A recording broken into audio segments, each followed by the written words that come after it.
So everyone, সকলকে আসসালামু আলাইকুম। এখন রাত 12টা 15 বাজে। আসলেও আমি সারাদিন কাজের ব্যস্ততার কারণে লাইভে আসতে পারি নাই, টিকটকে আসতে পারি নাই। এখন লাইভে আইসাই, টিকটকে আইসাই আমার চোখে এই ভিডিওটা পড়লো। আমরা স্বাধীন বাংলাদেশে বসবাস করি। 2024 সালে যে বাংলাদেশটা স্বাধীন হয়েছে, সেই স্বাধীন দেশে খাবার বিতরণ করার মানে খাবার খাবেন এরকম করে একটি ভাইকে বই বিরোধী ছাত্র ভাইয়েরা এই লোকটিকে স্ক্রিনে যে লোকটিকে খাবার দেখতেছেন, এই ভাইকে খাবারের শেষে মাইরা গণধোলাই কইরা মাইরা একদম মেরে ফেলছে।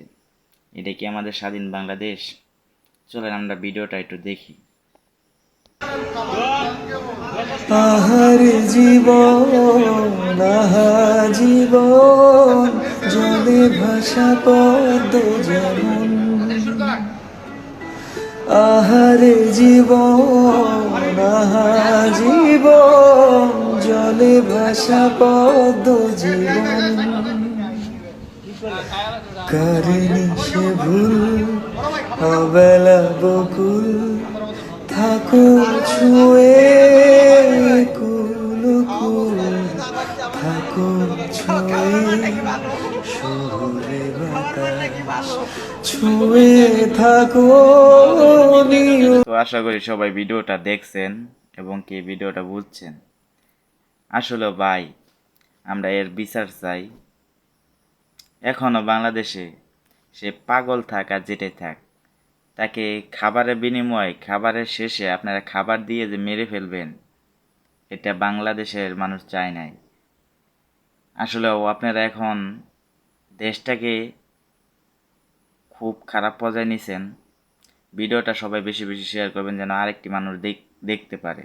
আমি এত রাত্রে 12টা উপরে বাজে রাত, এখন আমি ভিডিওটা দেখে আমার চোখ দিয়ে পানি এসে পড়ছে, তার জন্য আমি ভিডিওটা করলাম।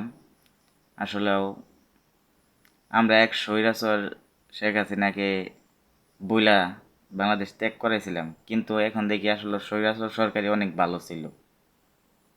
আপনারা ভিডিওটা বেশি বেশি শেয়ার করবেন, সবাই যেন ভিডিওটা দেখে কিছু বুঝতে পারে বা শেয়ার করতে পারে, বুঝতে পারে যে এই লোকটার কিসের জন্য মারলো।